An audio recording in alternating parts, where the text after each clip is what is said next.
Canada ও মেক্সিকোর পণ্যে মঙ্গলবার থেকে 25% শুল্ক আরোপ হতে যাচ্ছে বলে জানিয়েছেন প্রেসিডেন্ট ডোনাল্ড ট্রাম্প। তিনি জানান, দেশ দুটি যদি গাড়িসহ তাদের অন্যান্য পণ্য আমেরিকায় উৎপাদন করে তাহলে কোনো শুল্ক থাকবে না। সোমবার হোয়াইট হাউসে তাইওয়ানের প্রতিষ্ঠান TSMCর সিইও সিসি ওয়ের সঙ্গে বৈঠক শেষে এসব কথা জানান ট্রাম্প। এ সময় আমেরিকায় চিপ উৎপাদন খাতে আরও $100 বিলিয়ন বিনিয়োগের ঘোষণা দেন সিইও ওয়ে। এছাড়া ট্রাম্প আরও বলেন, আমেরিকার সহায়তার জন্য ইউক্রেনের প্রেসিডেন্ট ভলোদিমির জেলেনস্কির আরও কৃতজ্ঞ হওয়া উচিত।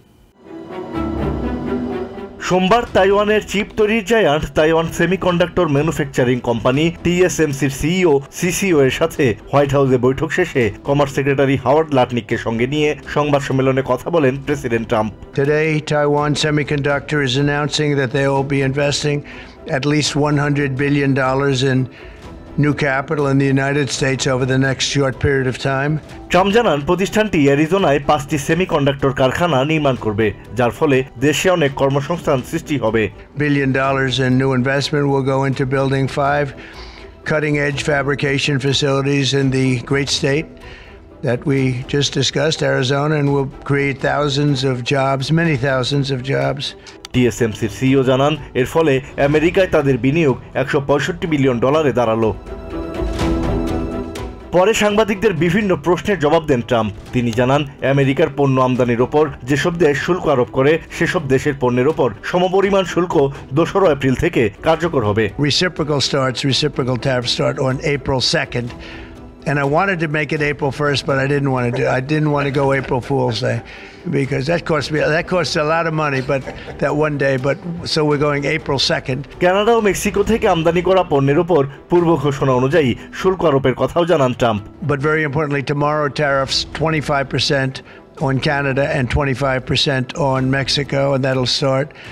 So they're going to have a tariff. So what they have to do is build their car plants, frankly, and other things in the United States, in which case they have no tariffs. এক প্রশ্নের জবাবে Trump স্পষ্ট জানান, এই অবস্থান থেকে সরে আসার কোনো সুযোগ নেই। On the tariffs, is there any room left for Canada and Mexico to make a deal before midnight? And should we expect those Chinese tariffs, the extra 10%, to take effect tomorrow? No room left for Mexico or for Canada. No, the tariffs, they're all set. They go into effect tomorrow. Trump আরও জানান, আর্জেন্টিনার সঙ্গে মুক্ত বাণিজ্য চুক্তির বিষয়ে বিবেচনা করবেন তিনি। পাশাপাশি ব্রিটেনের পণ্যে কোনো শুল্ক আরোপের প্রয়োজন নেই বলেও আবারও উল্লেখ করেন। Yeah, well, look at things. We're looking at the UK with things. It doesn't have to be tariffs, but tariffs are easy, they're fast, they're efficient, and they bring fairness. And they should have been able to equalize. চায়নার বিরুদ্ধে সিদ্ধান্তের বিষয়টি তাদের পদক্ষেপের উপরই নির্ভর করছে বলে জানান president. Well, I can't say. It depends on what they do with their currency. It depends on what they do in terms of a retaliation with some kind of an economic retaliation, which I don't think they're going to retaliate too much. Hey, look. এই সময় ট্রাম্পের কাছে জানতে চাওয়া হয়, ইউক্রেনের president Volodymyr জেলেনস্কির সঙ্গে পুনরায় আলোচনা শুরুর জন্য জেলেনস্কির কাছ থেকে কি দেখতে চান তিনি। Well, I just think he should be more appreciative because this country has stuck with them through thick and thin. We've given them much more than Europe, and Europe should have given more than us because, as you know, that's right there, that's the border. Trump জানান, ইউক্রেনের খনিজ সম্পদ নিয়ে চুক্তির বিষয়ে মঙ্গলবার রাতে কথা বলবেন তিনি। Is the Ukraine minerals deal now dead, or can it be revived? What's your... Well, I'll let you know. We're making a speech. You probably heard about it tomorrow night, so I'll let you know tomorrow night. But এছাড়া রাশিয়ার সঙ্গে শান্তি চুক্তি অনেক দূরে, জেলেনস্কির এমন মন্তব্যের বিষয়েও কথা বলেন Trump. President Zelensky supposedly made a statement today in AP. I'm not a big fan of AP, so maybe it was an incorrect statement, but he said he thinks the war's going to go on for a long time, and he better not be right about that. That's all I'm saying. Asad Riel, TBN 24 News Desk.